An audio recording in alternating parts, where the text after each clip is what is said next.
esse vídeo no YouTube, no canal, eu passo para vocês. Vocês têm o WhatsApp da sala? Tem, pessoal? Tem o WhatsApp da sala? Professor, eu estou entrando na disciplina agora, então Ah, eu provavelmente não estou nessa turma porque eu sou do noturno. entendi. Então eu vou passar pelo Moodle mesmo, né? Eu passo o link do meu YouTube e lá vão estar as aulas, inclusive essa, tá? De hoje. É essa de hoje e a da semana que vem, nós vamos fazer aula síncrona. E aí depois eu vou postar algumas aulas, vou passar algumas coisas para vocês poderem fazer, para a gente poder desenvolver a disciplina, tá? E vocês têm alguma dúvida aí que vocês gostariam de saber, alguma coisa que vocês queriam perguntar? Eu tenho, professor. Pois não.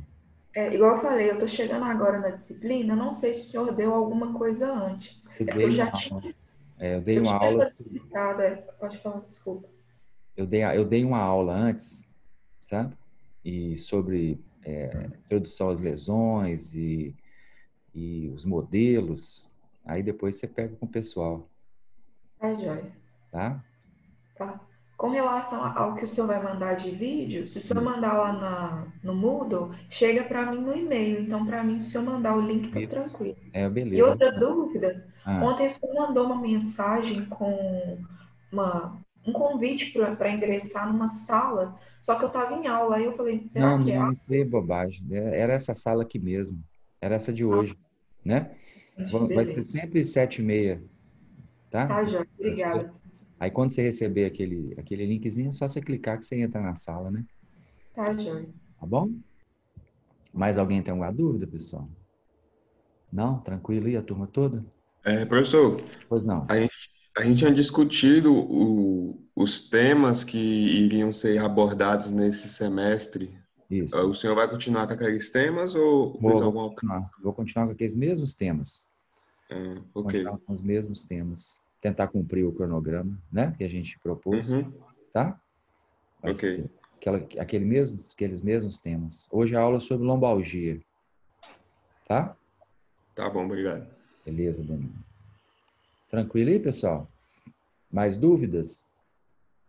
A gente vai tentar seguir o cronograma direitinho e fazer como se fosse aquelas nossas aulas mesmo.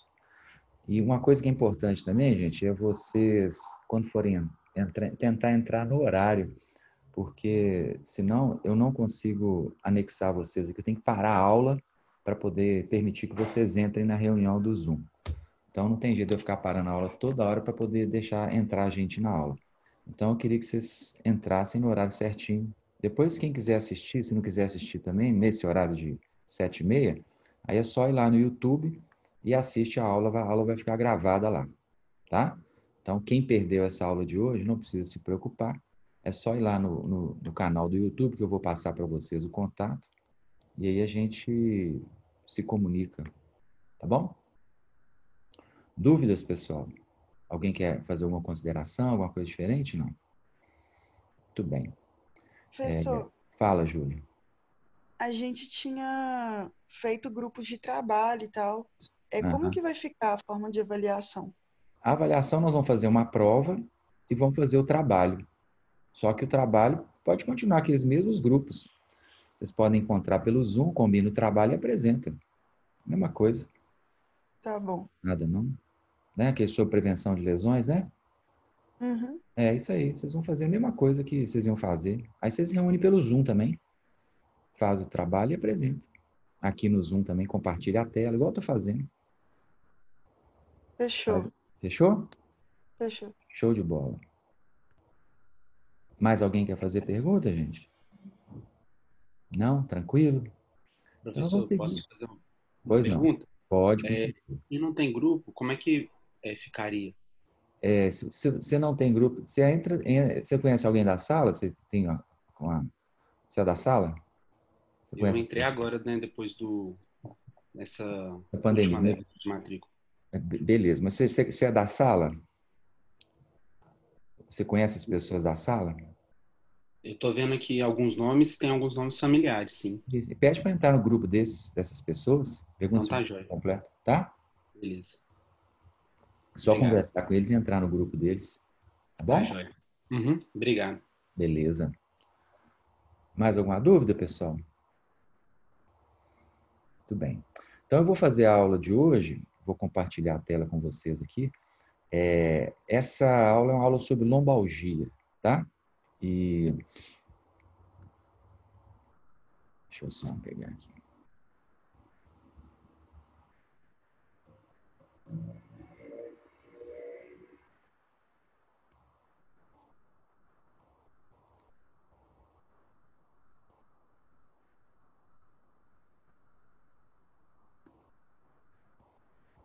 Tá dando para vocês verem aí, gente? Sim, Tranquilo? Lombalgia? sim. Ótimo. Muito bem. Então, vamos lá. Essa aula eu vou começar agora e depois eu vou disponibilizar lá no YouTube, tá? Vou mandar hoje para vocês o link pelo Moodle. E aí, qualquer dúvida que vocês tenham, é só vocês levantarem a mãozinha aí, que a gente pode responder agora mesmo. Não precisa esperar, não. Pode interromper a aula, não tem problema, tá bom? Então, gente, lombalgia. O que é a lombalgia, né? É uma doença muito comum. As pessoas, é muito frequente a gente ver essas queixas de dores na região lombar. Então, vocês vão ver durante a vida de vocês aí, ou pode ser que vocês até já sintam essa dor lombar acontecendo, né? Então, o que é a lombalgia? Como é que a gente define lombalgia, né? Lombalgia é uma doença, né, uma patologia que geralmente é caracterizada por dor que está presente entre a 12ª costela, que seria mais ou menos essa região aqui, e as dobras glúteas, que seria essa parte de baixo aqui do bumbum, tá? Que pode doer somente a coluna lombar ou pode também irradiar para os membros inferiores. Geralmente, quando o problema é mais grave, quando o problema é um pouco mais sério, acontece realmente esse deslizamento, essa descida da dor para a perna.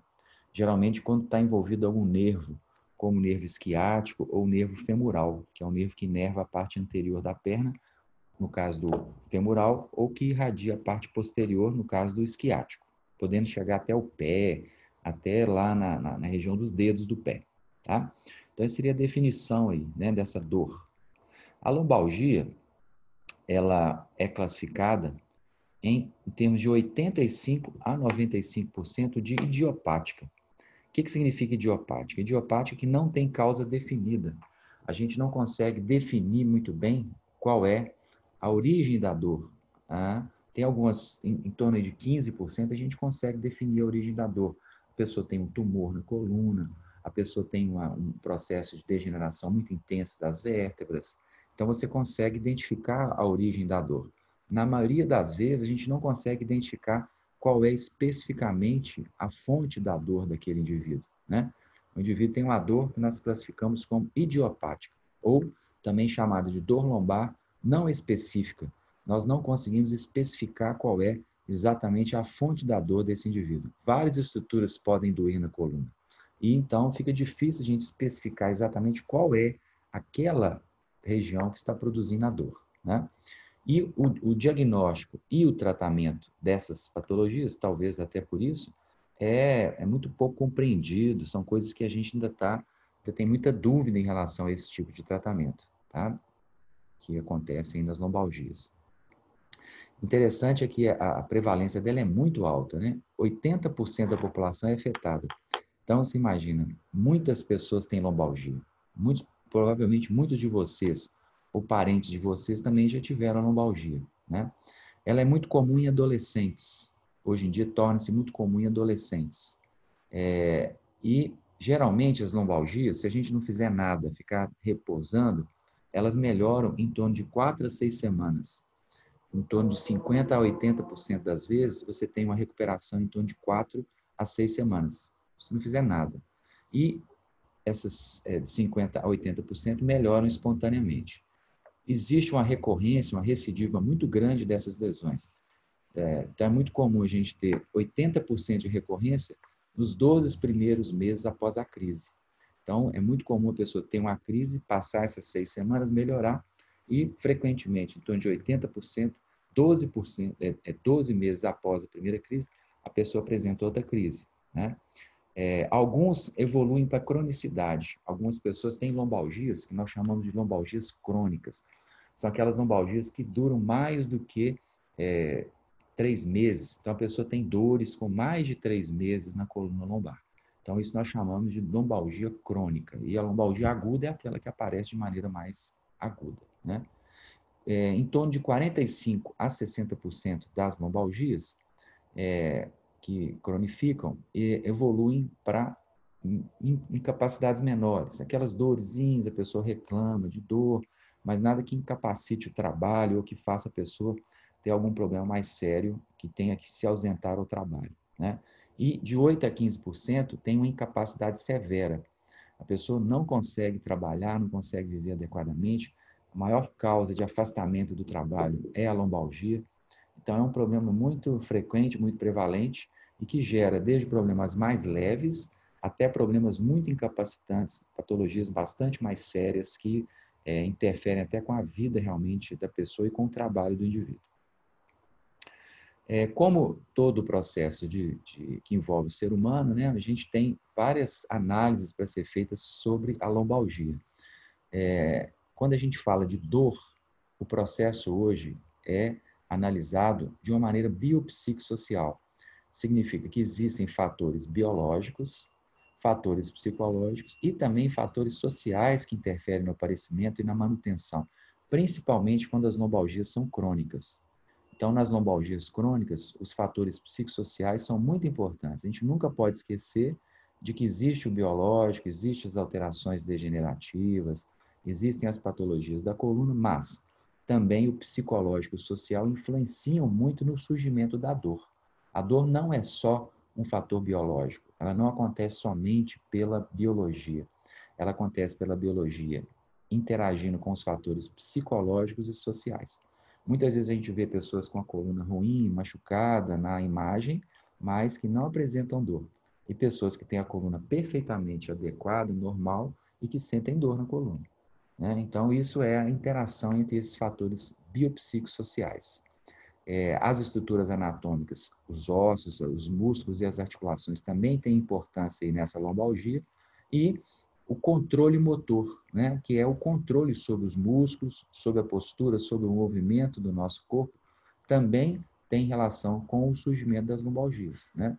Deficiências de controle motor afetam a estabilidade, afetam o funcionamento das articulações da coluna e podem ser aí, então, fontes de agressão para as estruturas de estabilização, para as estruturas de funcionamento da coluna, fazendo com que o indivíduo, então, sofra dores decorrentes de falta de um bom controle motor. Daí a importância dos exercícios, da gente estar sempre exercitando a coluna, da gente estar trabalhando os músculos, colocando o corpo em movimento, melhorando tanto o psicológico e também até mesmo em certas situações o social. Então, por isso, a atividade física, os exercícios físicos, são uma das únicas coisas realmente comprovadas que tem efeito para as lombalgias. Então, o exercício, tratamento básico de uma lombalgia é feito através de exercícios físicos, tá? Então, esse lado, como eu falei com vocês, de dor, né, ele envolve muito o lado psicossocial, está sempre relacionado aos fatores que a gente tem que estar sempre atento, né?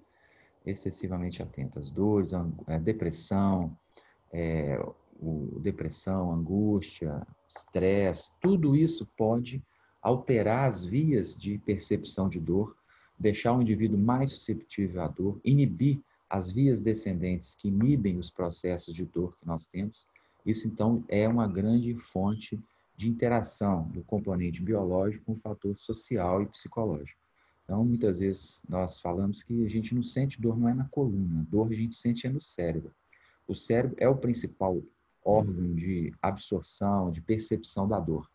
E essa dor ela é influenciada por vários fatores psicológicos, né? Então, várias matrizes de análise do cérebro atuam quando a gente está sentindo dor. Daí, a percepção de dor poder ser mais intensa ou menos intensa, dependendo de como que está a situação cerebral, dependendo de como que está a situação emocional do indivíduo. Então, a gente vê isso muito frequentemente, né? Às vezes a pessoa tem um baque emocional, tem um estresse emocional, e aí a coluna dela começa a doer, começa a ter incômodos na coluna, e mesmo com aquelas alterações anteriores degenerativas, com os desgastes, ela não sentia dor. Teve um trauma emocional, teve um estresse emocional, começa a dormir mal, começa a ter uma série de problemas, e isso, então, é um fator importante, né, os fatores psicossociais, no surgimento e na perpetuação, ou mesmo na cronificação das lombalgias. Então, esse fator ele é muito importante para a gente, o fator, né, biológico, mas também o psicossocial.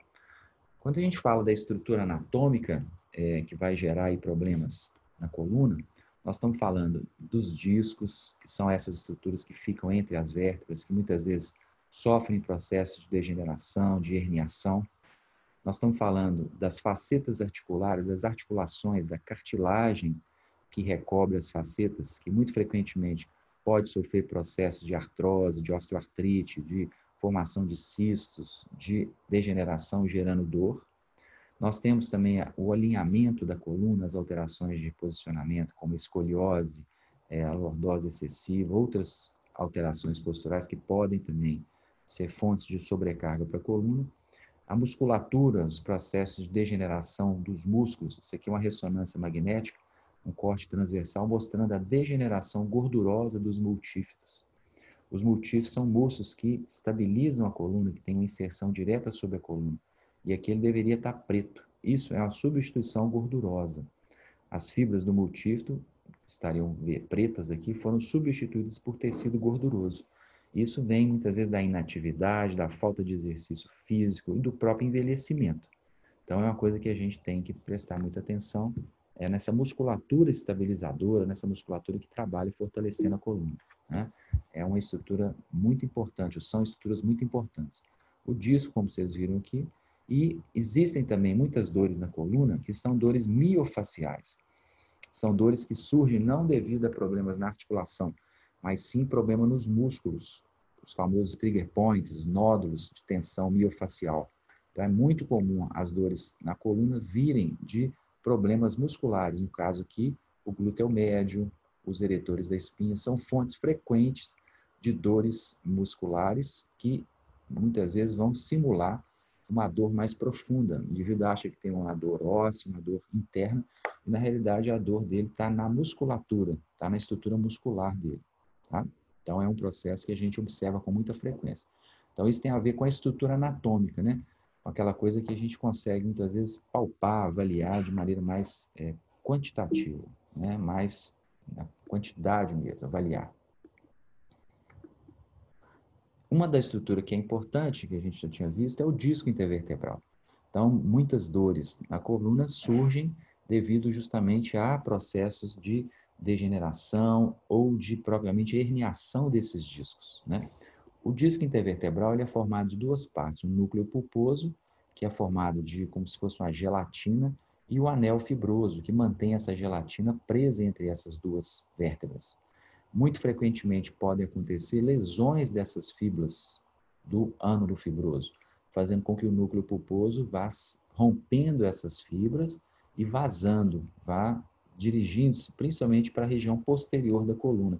E aí você vai ter a formação do que a gente chamaria de uma protusão discal ou mesmo de uma herniação discal, que muito frequentemente é fonte de dor para a coluna do indivíduo. Então, aqui a gente teria alguns exemplos dessas alterações. Essa seria a protusão do disco, em que houve uma ruptura das fibras. Aqui nós temos a extrusão, né, quando o líquido ele vazou e caiu dentro do canal medular. Então, isso seria um processo em que o indivíduo pode sentir muita dor, nesse caso, na perna.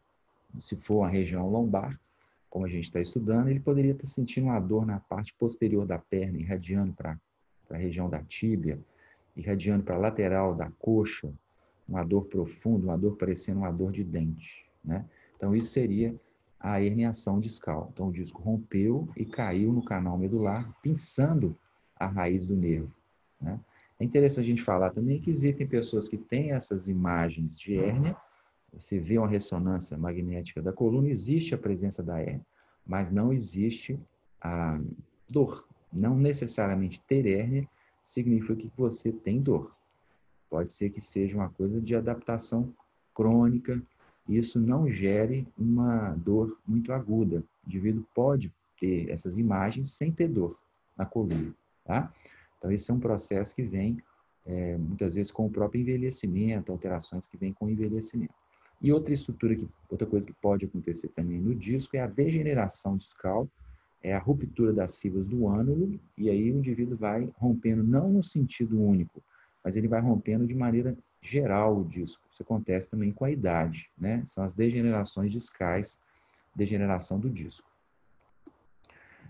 Aqui a gente tem um exemplo, né, de uma artrose da faceta articular, que é uma patologia também bastante comum. O indivíduo que tem excesso de lordose começa a encostar excessivamente as facetas articulares, que são as articulações da coluna. Esse encosto excessivo, esse contato excessivo, vai produzindo, então, degeneração das facetas, e essa é aquela pessoa que, quando ela fica em pé muito tempo, ela sente dor na coluna, porque com a extensão da coluna, você vai ter um contato excessivo entre as facetas, e essas facetas, com a pressão aumentada, podem produzir desgastes das articulações, da cartilagem que recobre as facetas, e isso, então, vai gerar uma dor, principalmente quando você tem mais contato entre a faceta, que é quando a pessoa está em pé, com a extensão da coluna. Então, esses indivíduos devem evitar de fazer excesso de extensão da coluna, porque com a extensão da coluna, vocês podem perceber que vai aumentar o atrito ali da faceta, vai encostar uma faceta mais na outra. Isso, então, pode gerar uma dor na lombar, irradiando até para as pernas do indivíduo. Então, isso se deve exatamente aqui ao movimento facetário. Quando eu tenho movimento de flexão da coluna, extensão. Extensão aumenta o contato facetário, flexão diminui o contato facetário.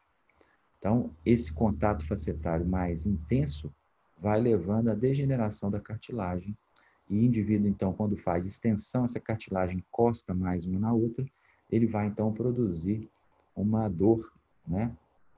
Gerando, então, muito incômodo. Esse indivíduo, então, se ele for fazer um exercício, por exemplo, de stiff, um exercício que exija muita pressão, muita força da musculatura extensora da coluna, pode apertar as facetas articulares, pode comprimir as facetas articulares, daí gerando dor para o indivíduo. E esse indivíduo não deve fazer muito esforço em extensão, porque isso vai aumentar o contato facetário e vai, então, gerar uma piora do quadro de dor desse indivíduo. Vocês têm alguma dúvida, gente? Querem perguntar alguma coisa? Pode interromper, não tem problema não, tá? Então, esse é um tipo de problema que a gente vê que é o problema da artrose facetária, né? Então, é o desgaste das articulações da faceta, que muitas vezes é comum, né, em pessoas que têm muita lordose, que têm aquela hiperlordose lombar. Outro problema que a gente vê é a hérnia de disco, como eu falei com vocês anteriormente.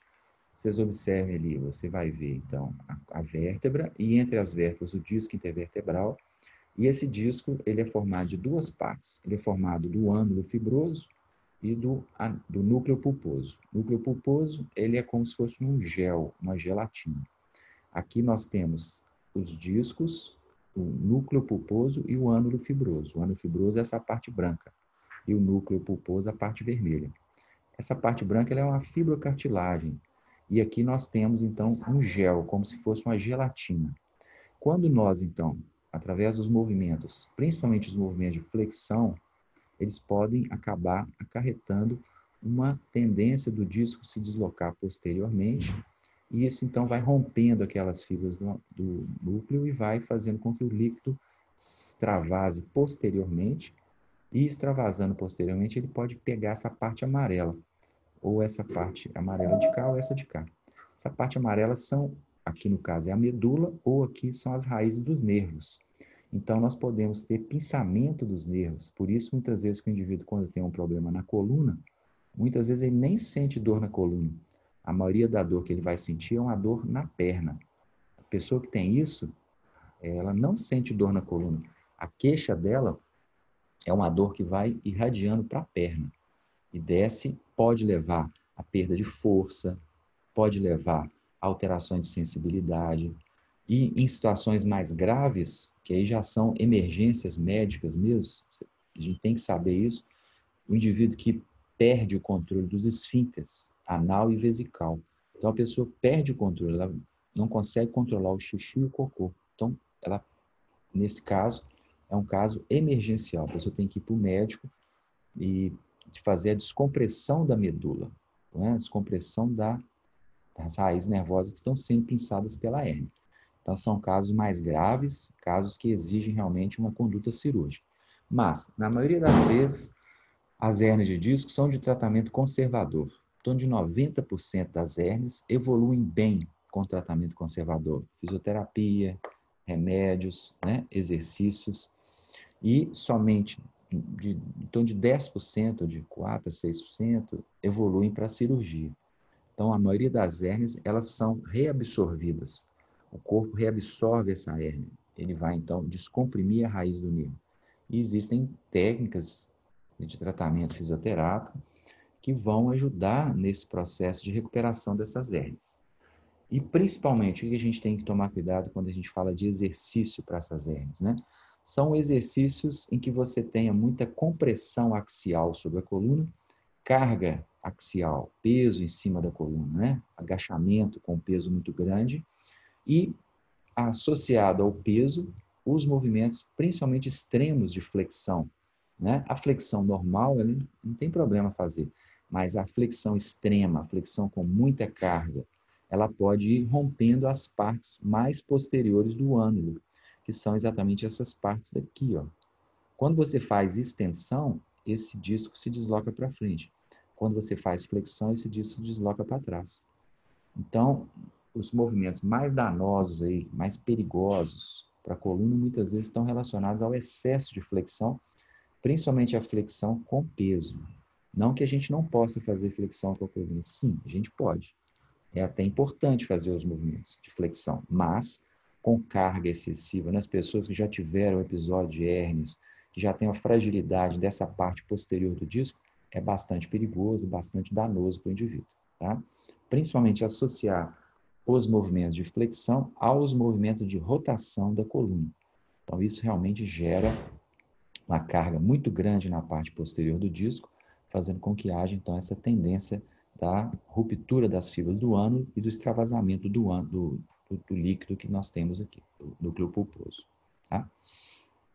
Então, é um problema muito recorrente, bastante frequente. Como eu falei com vocês, o sintoma, basicamente, é aquele sintoma de dor, né, irradiando para as pernas. Tá? O outro problema que existe na coluna, gente, que é bastante comum, que nós temos aí muito problema, frequentemente acontece, é a espondilolise. Então, o que é a espondilolise? É exatamente a fratura dessa partezinha aqui, do istmo vertebral. Então, o indivíduo, às vezes, mais jovem, faz muita extensão da coluna. Excesso de extensão da coluna cria uma força muito grande nessa partezinha aqui, ó, que é o pescocinho de um cachorrinho aqui, ó. Tem um cachorrinho aqui, e esse pescocinho, muitas vezes, ele é quebrado. E aí, com essa fratura, a gente chama de espondilolise. Isso gera dor na coluna e muitas vezes acontece devido ao excesso de extensão da coluna. E pode acontecer da pessoa já nascer com isso aqui mal formado. Daí, consequentemente, você vai ter uma alteração estrutural mesmo da coluna, né? A espondilolise, que pode evoluir até para um deslizamento dessa vértebra para frente, que é o que a gente chama de espondilolistese. Então, isso é a espondilolise, que seria essa fratura do istmo, e nós temos também a espondilolistese, que seria o deslizamento desse disco para a região anterior. Então, é como se isso aqui quebrasse, né? Você vai ter a fratura aqui, e isso aqui se desloca para frente, gerando, então, o que a gente chama de espondilolise e espondilolistese, tá? Então, são duas patologias que a gente tem na coluna, tá? Outra patologia que nós temos aqui é, como eu falei com vocês, a degeneração do disco. Então, nós temos ali o disco intervertebral, com o passar dos anos, ele pode perder líquido, ele pode se desgastando, isso é uma coisa até natural de acontecer com a idade, não é nada diferente, é igual o cabelo ficar branco. Consequentemente, esse disco vai perdendo altura, vai ficando mais baixo e perde líquidos. Então, o indivíduo vai tendo uma mobilidade aumentada dessa vértebra. Como ele perde líquido no disco, e quando ele está íntegro, quando ele está inteiro, ele une uma vértebra à outra.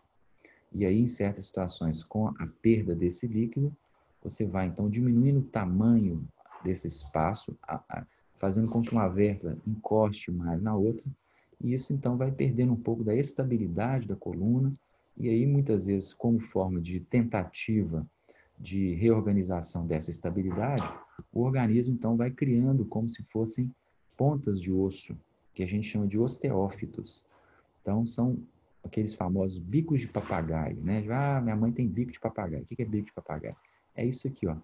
É a formação de uma protuberância óssea que vai, então, muitas vezes ser uma tentativa do organismo de impedir esse deslizamento que acontece excessivo quando você tem uma fragilidade do disco.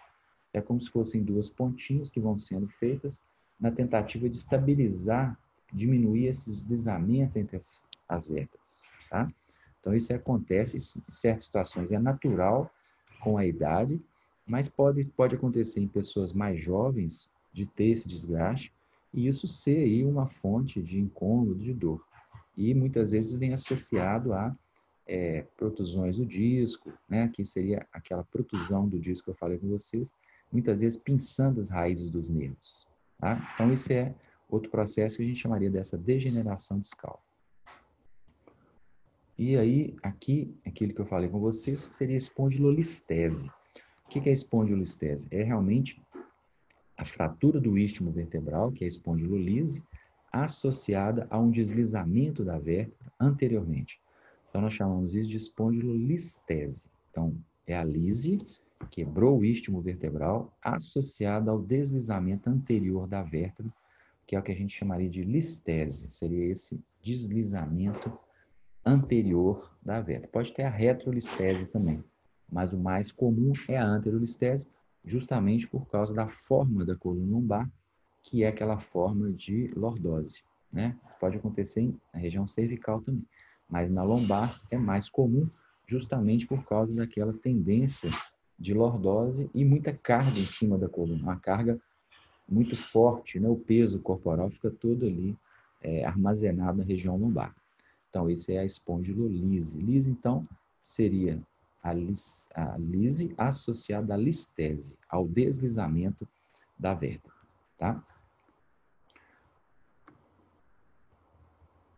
Pode acontecer também uma espondilolistese que não é devido à fratura do istmo.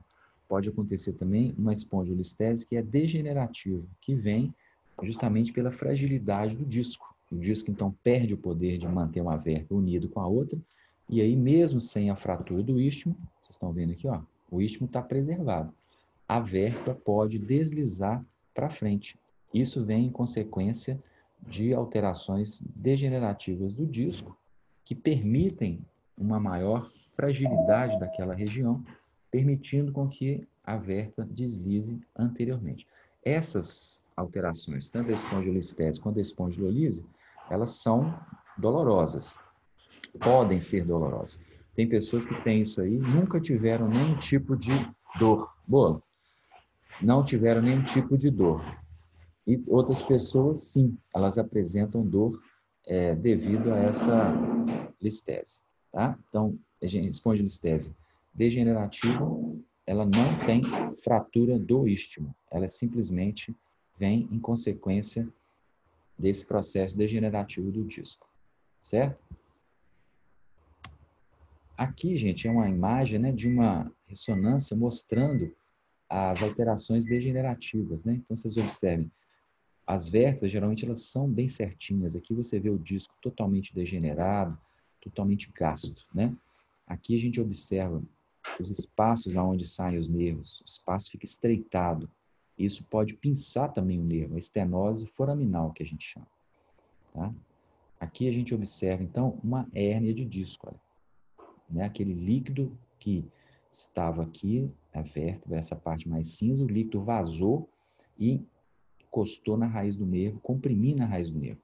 Isso era uma paciente minha, atleta de crossfit. Estava fazendo um campeonato de crossfit e desenvolveu lá uma protusão e, no caso aqui, uma quase extrusão realmente do disco, em que o líquido vazou na parte posterior da coluna. Tá?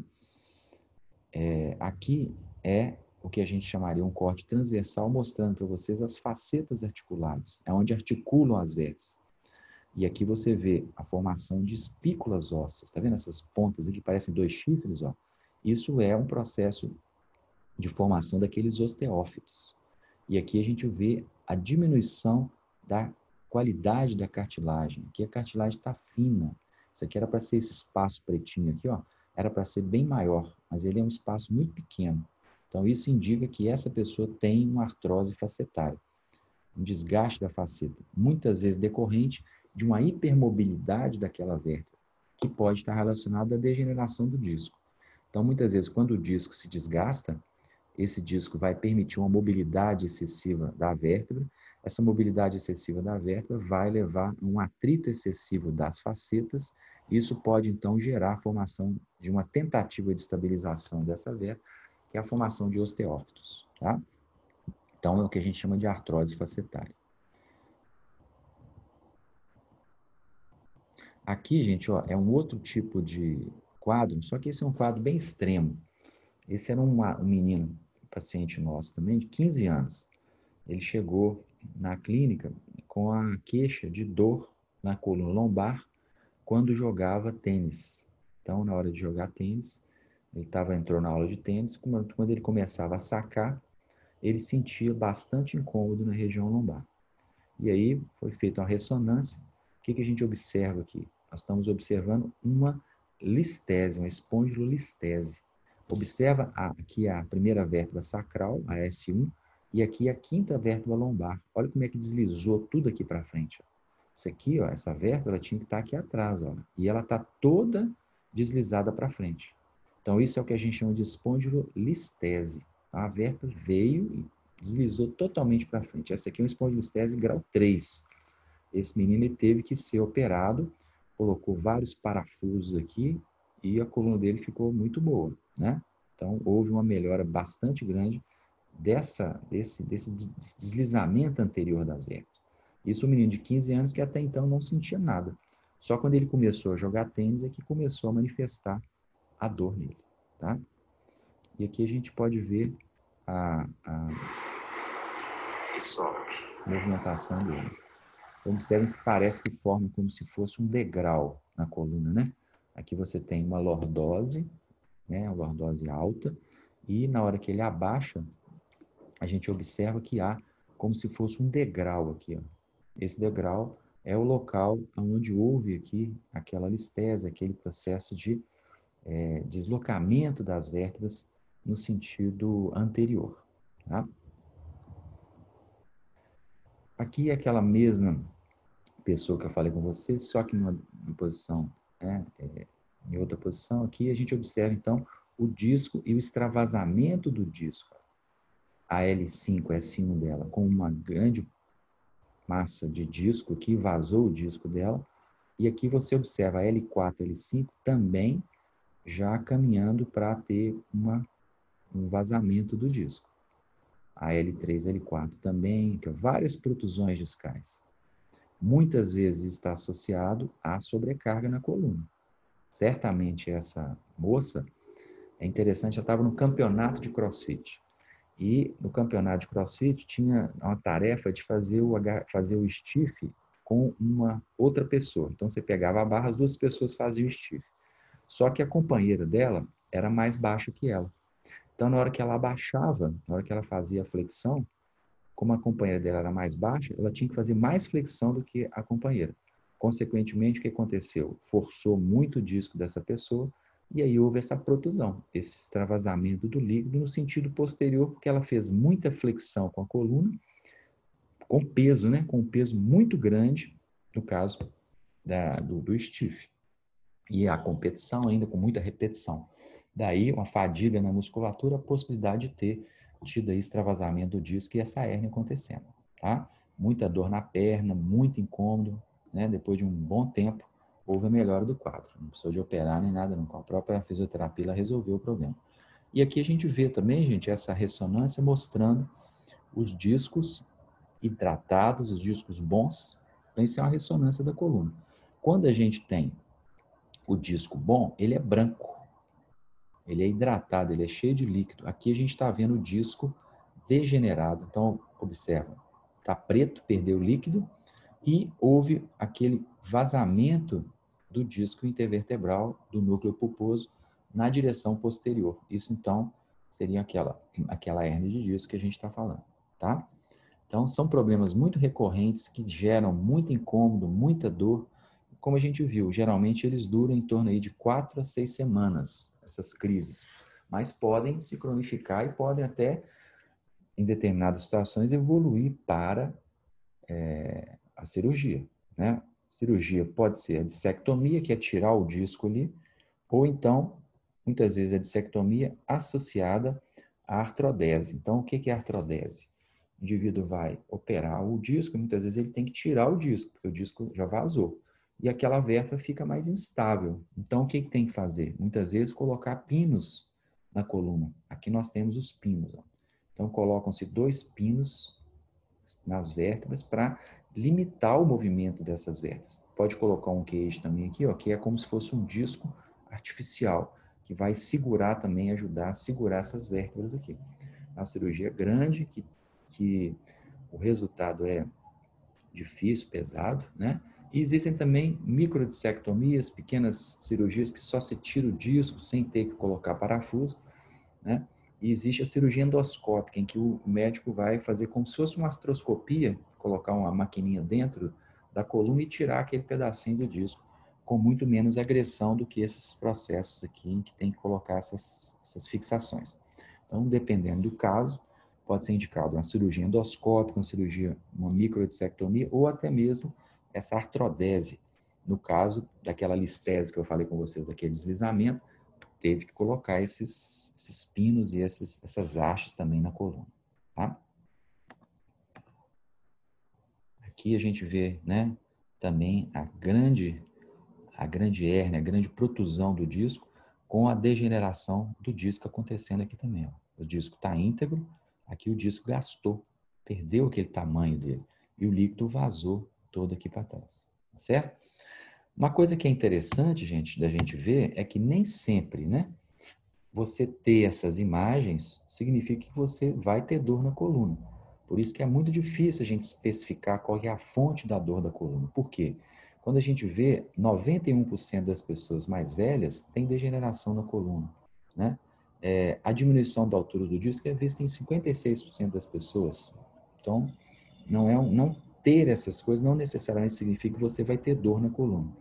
Protusão discal acontece em 32% das pessoas assintomáticas, tá? E lesões no ânulo fibroso em torno de 38%. Então, nem sempre ter essas imagens vão dizer que você tenha dor.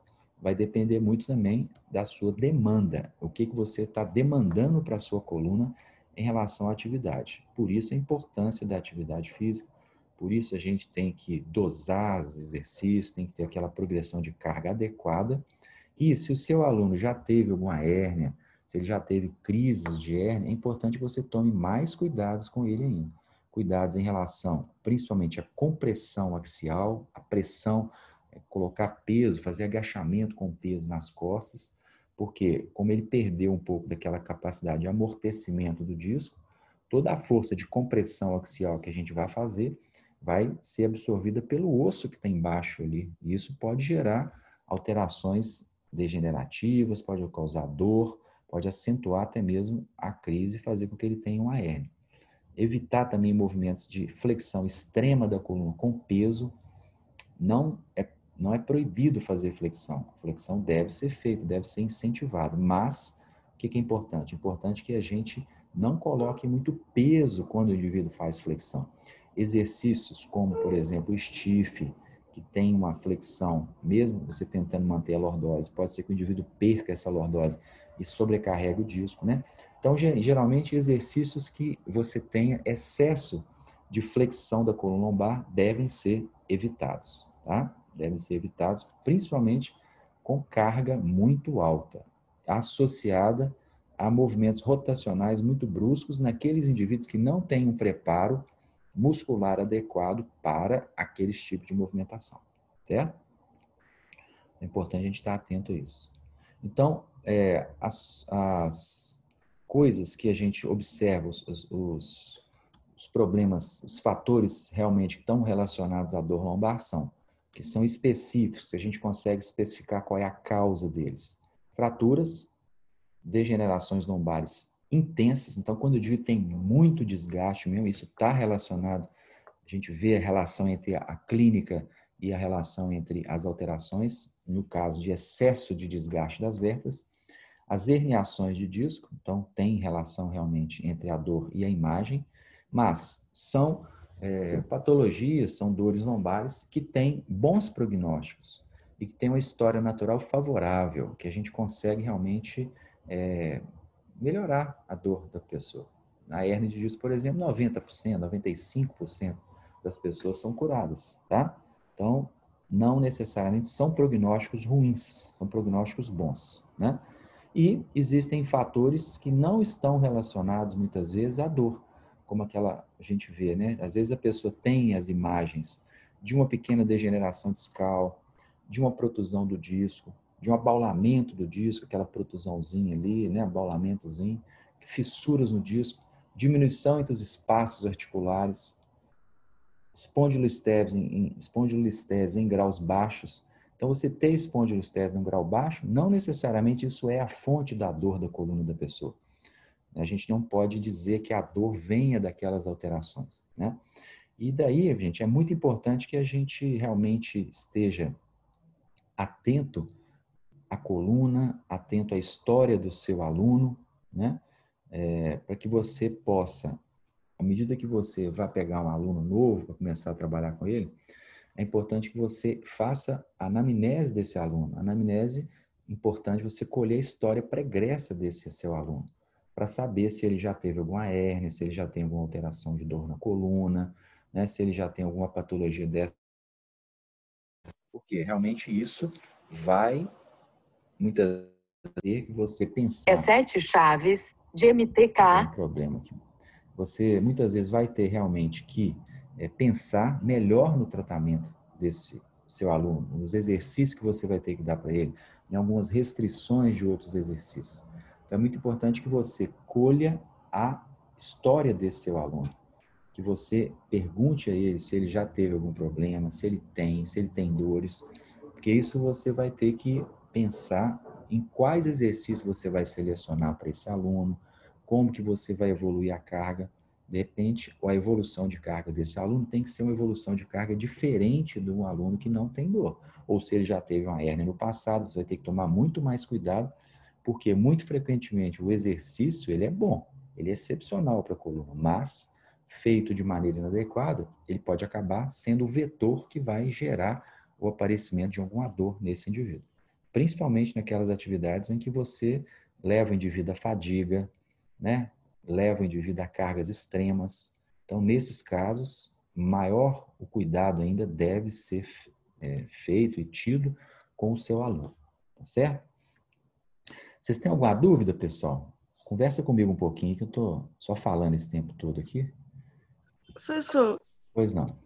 eu não sei se eu consegui formular a pergunta direito, Pois não. mas quando eu tenho a hiperlordose, eu não consegui diferenciar, saber a diferença entre hiperlordose Oi? e espondilolistese quando há o deslizamento, sabe? Lordose é uma coisa normal, é aquela curva normal da coluna. Isso aí é lordose. Agora, quando você tem uma lordose muito grande, acima de 40 graus, e com o deslizamento da vértebra, quando você tem lordose, as vértebras estão todas certinhas. Não tem aquele deslizamento assim, não. Entendeu? É só a curva. Né? A espondilolistese, ela é o deslizamento de uma vértebra para frente. Não é a curva. A curva é a lordose. Mas quando uma daquelas vértebras, são 5 vértebras que a gente tem na coluna, quando uma daquelas vértebras desliza para frente, isso é a espondilolistese. Entendeu? Entendi. Lordose, as vértebras são todas alinhadinhas. Na espondilolistese, você tem uma delas que deslocou para frente, mas as outras continuam formando a curva da coluna. Entendi. Tá? Tá bom. Obrigado. Mais alguma dúvida, pessoal? Tranquilo? Professor, a pergunta minha pode parecer um pouco boba, mas muitas pessoas às vezes pedem, instala minha coluna, por favor. Eu posso acabar fazendo esse ato, contribuindo para o surgimento de alguma coisa? Com certeza. Você não sabe qual que é a fonte da dor dessa pessoa, né? Você pode, quando você faz uma manipulação, instalar, você está instalando, você está afastando as facetas. E você pode, dependendo do tipo de manobra que você faça, produzir uma lesão dessa vértebra. Então, não vai ficar instalando, não. Principalmente no pescoço. Aqueles movimentos de instalar o pescoço, assim, tem que ser feitos com muito critério, com muita avaliação, porque no pescoço passa uma artéria, né? Que é a artéria vertebral, e você, se você roda e pega de maneira brusca essa artéria, você pode até romper essa artéria, a pessoa pode morrer. Então, na torácica e na lombar, isso não é tão perigoso, mas na cervical é perigosíssimo. A gente não deve fazer, tá? De jeito nenhum. Certo? Professor, Oi. eu perdi um pouco, eu estava anotando sobre a espondilolistese. Na hora que o senhor falou sobre degeneração discal, o senhor falou sobre bico de papagaio. O senhor pode falar de novo o que é? O bico de papagaio a gente chama de osteófito. Osteófito é aquela pontinha que é formada na vértebra, a calcificação da vértebra, né? No sentido de diminuir ali o atrito, diminuir o movimento da vértebra. Geralmente, na própria vértebra, então, não é um líquido. Na própria pontinha do osso, assim, vai dando aquele biquinho, assim. Entendi, tá, Joia? Obrigada. Tá? Tranquilo aí, gente? Mais alguma pergunta? Não? Jóia, então. Pessoal, então, vamos encerrar por agora. Eu vou colocar essa aula no YouTube, tá? E depois a gente vai ter aulas aí para a gente tirar dúvidas. Aí vocês vão estudando a aula e depois, a aula que vem, eu vou dar umas 3 aulas, a gente faz uma aula só para tirar dúvida, um outro encontro, assim, só para tirar dúvida que vocês. Dá tempo para vocês estudarem. Vocês podem ver essa aula de novo, tá? Anotar as dúvidas, a gente faz um dia só para tirar dúvidas, senão a aula fica muito grande. Combinado? Tranquilo? Vocês têm alguma dúvida, pessoal? Eu vou postar vou mandar para vocês o link pelo Moodle, o link do YouTube lá para a gente poder assistir essa aula. Ainda vou postar ela, estou gravando aqui, vou postar daqui a pouco. Combinado? Então, beleza. Quinta que vem, mesmo horário, a gente vai ter uma aula sobre joelho. Se não me engano, o cronograma. Certo? Beleza, então, pessoal. Estou encerrando aqui. Depois a gente conversa. Semana que vem nós estamos aí de novo. Obrigado. Obrigado, professor. Obrigado. Valeu, tchau.